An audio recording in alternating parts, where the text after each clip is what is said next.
지자체의 허술한 하수도 관리가 잇따라 발생한 국지성 호우 피해를 더 키웠다는 지적이 나오고 있습니다. 오늘 밤부터 본격적인 장맛비가 내리는 데다 제5호 태풍 다나스마저 북상하고 있어 비 피해 없도록 각별한 주의가 필요합니다. 지난 5월 새만금호의 수질이 관측 이래 가장 나빴던 것으로 나타나자 환경단체가 즉각적인 해수 유통을 촉구하고 나섰습니다.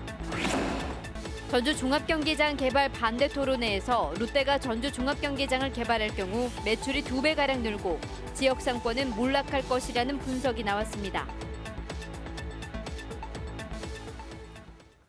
여러분 안녕하십니까? JTV 8시 뉴스입니다. 어제 전주에 호우경보가 발효되면서 상가가 물에 잠기는 등 피해가 속출했습니다. 지자체의 허술한 하수관 관리가 피해를 키웠다는 지적이 나오고 있습니다. 주혜인 기자의 보도입니다. 시간당 70mm의 물폭탄이 쏟아진 전주의 한 상가 건물. 지하실은 비가 내리고 30분 만에 빗물로 가득 찼습니다. 양수기를 동원해 2시간이 넘도록 물을 퍼내지만 지하실 바닥은 모습을 드러내지 않습니다. 바로 옆 아파트 공사장에서 쓸려온 토사가 하수관을 막으면서 빗물이 역류한 겁니다.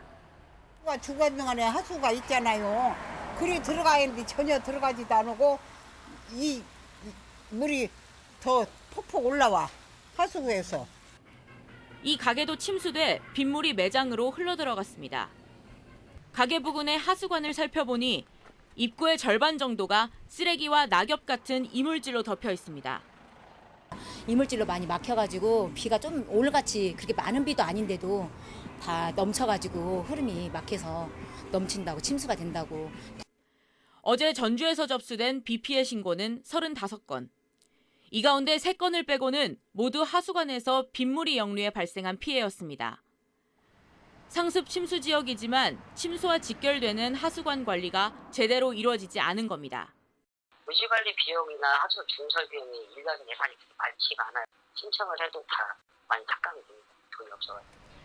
국지성 집중호우가 잦아질 것으로 예상돼 피해를 막기 위해서는 주택가를 중심으로 하수관 관리를 강화해야 할 것으로 보입니다. JTV 뉴스 주혜인입니다. 이런가 하면 초복도 지난 한여름에 장수에는 우박이 쏟아졌습니다. 갈수록 국지성 폭우와 기상이변에 따른 피해가 늘고 있습니다. 오늘 밤부터는 다시 많은 비가 예상되고 제5호 태풍 다나스까지 올라오고 있습니다. 나금동 기자가 보도합니다. 성인 주먹만큼 자란 사과 표면에 여기저기 상처가 생겼습니다. 출하가 2달도 남지 않았지만 지난 15일 내린 때 아닌 우박 때문입니다. 이 마을만 국지적으로 발생한 일인데 초복도 지나 7월 중순에 우박이 내린 건 이번이 처음입니다. 명절 나가야 되는데 제때 출하를 할 수 있을지 그것도 걱정이고 또 가격대가 너무 또 떨어져 버리니까 농가에서는 많이 걱정이죠. 당시 내린 우박으로 이 마을 30여 사과 농가, 면적으로는 34헥타르가 피해를 입었습니다. 대기 불안정으로 국지성 호우가 내리면서 드물게 우박까지 동반한 겁니다. 대기 하층의 따뜻하고 습한 공기가 상층의 차가운 공기와 만나면서 비구름이 급격히 발달하여 좁은 지역에 시간당 20에서 30mm의 강한 비가 발생하고 있습니다.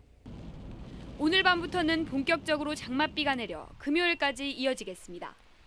예상 강우량은 내일 밤까지 50에서 최대 150mm, 고창과 부안에는 내일 새벽을 기해 호우특보가 내려지겠습니다. 제5호 태풍 다나스의 영향으로 예상보다 많은 비가 내릴 가능성도 있어 주의가 필요합니다. 전주기상지청은 태풍이 일요일에는 서해안으로 진입하면서 월요일까지 전라북도도 태풍의 영향권에 들 것으로 내다봤습니다. JTV 뉴스 나금동입니다. 전주 종합경기장 개발을 반대하는 전북의 시민사회단체들이 도민들과 함께 토론회를 열었는데요. 전주시가 롯데 밀어붙이기식 특혜를 주면서 롯데는 매출이 2배가량 늘고 지역 상권은 몰락할 것이라는 분석이 나왔습니다. 정원익 기자의 보도입니다.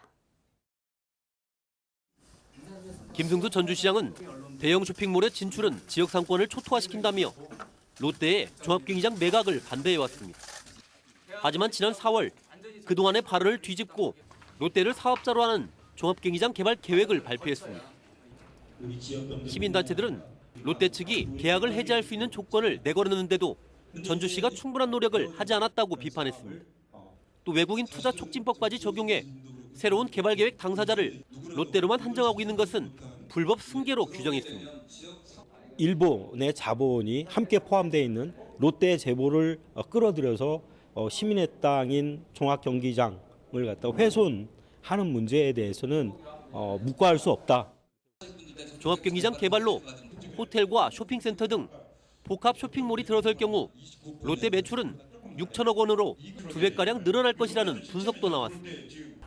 대신 지역 상권은 매출이 최고 25%까지 떨어지면서 말 그대로 몰락할 것으로 내다봤습니다.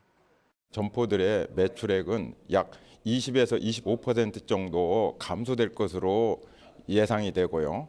따라서 지역에 있는 패션 상품을 판매하는 독립점포들의 타격이 매우 심각할 것으로 여겨집니다.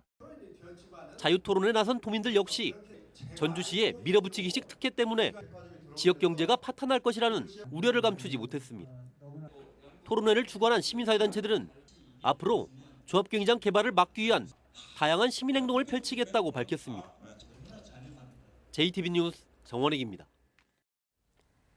전북교육청이 오늘 상상고에 대한 자사고 지정 취소 동의 요청서를 교육부에 보냈습니다. 자사고 지정 취소 동의 요청서에는 청문에서 상상고가 제기한 평가 과정의 문제점과 교육청의 자사고 지정 취소 이유 등을 자세히 담았습니다. 교육부는 당초 이번 주 안에 자사고 지정 취소 요청서를 심의해 교육부 장관의 동의 여부를 발표할 계획이었지만 요청서가 예정보다 늦게 도착함에 따라 다음 주에나 결론이 내려질 것으로 보입니다. 윤은걸 전주지검 검사장이 사의를 표명했습니다. 검사장급 검사의 사의 표명으로는 8번째입니다. 윤은걸 검사장은 사직 인사를 통해 검찰이 칼이라면 사람을 죽이는 칼이 아니라 사람을 살리는 칼이 되어야 한다며 검찰이 국가와 사회를 살리는 칼이 되길 바란다고 밝혔습니다.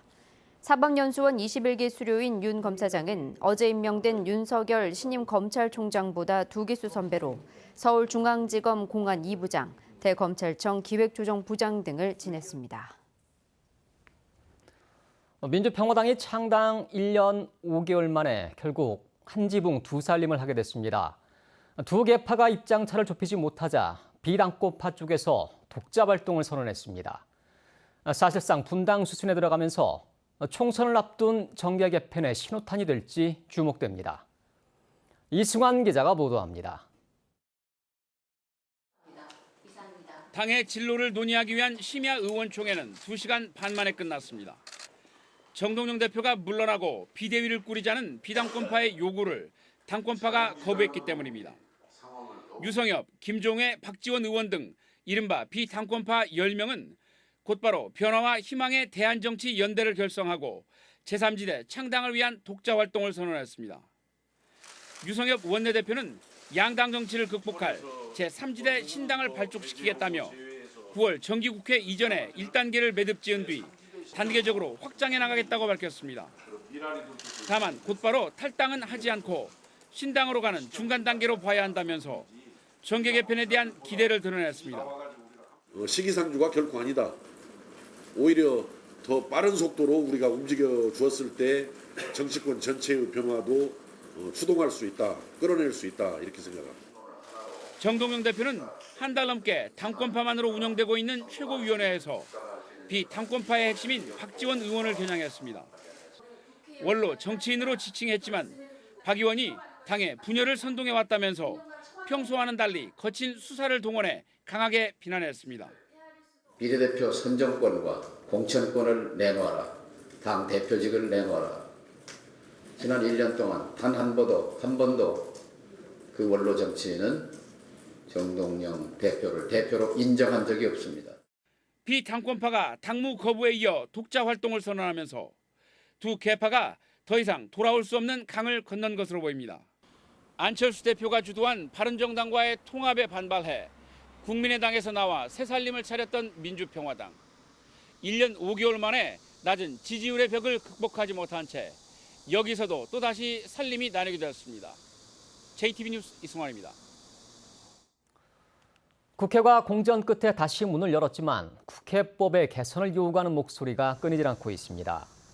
국민유권실천연합과 전북인권선교협의회는 국회의원들이 민생은 아랑곳하지 않고 당리당략을 위해 79일이나 파업을 했다면서 국민들처럼 무노동 무임금을 적용해 세비를 반납해야 한다고 주장했습니다.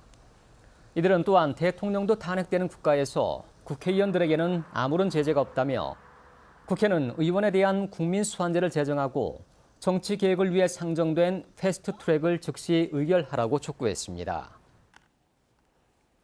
장영달 우석대 총장이 공직선거법 위반 혐의로 대법원에서 벌금 500만 원이 확정돼 총장직을 잃게 됐습니다.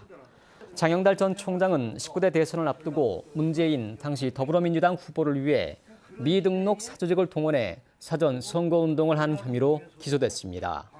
300만 원 이상 벌금형이 확정된 장영달 전 총장은 사립학교법에 따라서 당연 퇴직 처리됐으며 우석대는 부총장의 총장 직무대행 체제로 운영됩니다.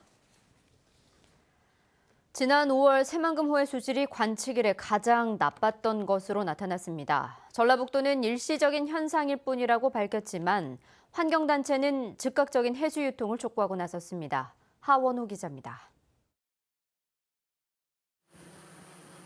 동진강과 새만금호가 만나는 지역입니다. 지난 5월 수질 조사에서 이곳 D2 지점의 화학적 산소 요구량 COD가 22.4ppm으로 관측 이래 가장 나빴습니다. 바깥쪽인 DL1 지점도 21.7ppm으로 최악을 기록했습니다. 최하 등급인 6급수의 수질 기준 10ppm을 2배나 넘는 수치입니다. 녹조의 원인이 되는 클로로필 A의 농도도 각각 203, 225ppm으로 6급수 기준의 3배까지 올라갔습니다. 환경단체는 새만금을 동서와 남북으로 가로지르는 도로공사 탓에 바닷물의 순환이 원활치 않았기 때문이라며 즉각적인 해수 유통이 유일한 대책이라고 주장했습니다. 새만금 수질은 전혀 개선이 되지 않고 있고 오히려 최근에 지속적으로 악화되고 있거든요. 그래서 근본적으로는 수질 개선이 불가능하다고 판단하고 있고요. 해수 유통밖에 답이 없다고 생각하고 있습니다. 전라북도는 5월 수질이 나빴던 것은 일시적인 현상일 뿐이라며 지난달에는 목표 수질에 근접했다고 밝혔습니다.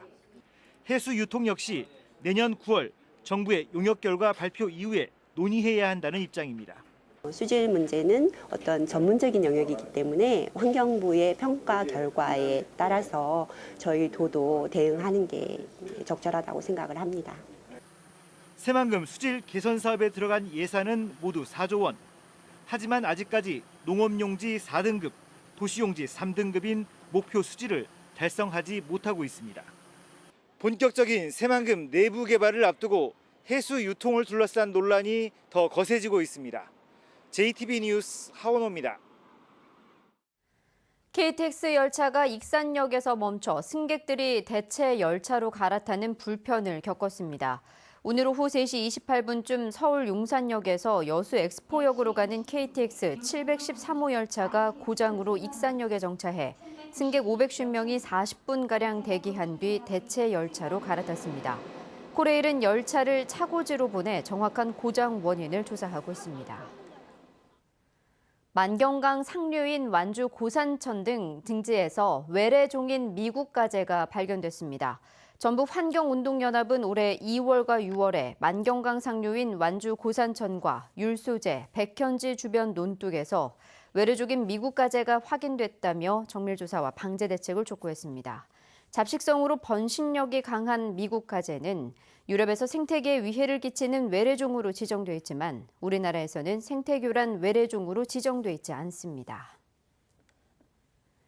세계 1위 수탁은행 스테이트 스트리트가 다음 달 전주에 사무소 개설을 앞둔 가운데 국민연금공단이 국내 자산운용사의 전주 지점 유치를 추진하고 있습니다. 국민연금공단은 오는 30일 금융투자협회와 업무 협약을 체결하는 자리에서 일부 자산운용사의 전주 지점 설치에 대한 윤곽이 드러날 것이라고 밝혔습니다. 오는 30일 업무 협약식과 동반성장 간담회에는 SK증권 등 국내 12개 자산운용사 관계자들이 참석할 예정입니다. 프로축구 전북현대가 포항 공격수 김승대를 영입했습니다. 전북은 만능 공격수 김승대와 2022년까지 계약을 맺으면서 다양한 공격 옵션을 갖추게 됐다고 밝혔습니다. 지난 2013년 포항에서 프로에 데뷔한 김승대는 K리그 영플레이어상을 받고 인천 아시아게임에서 금메달을 따는 등 실력을 인정받아 왔습니다.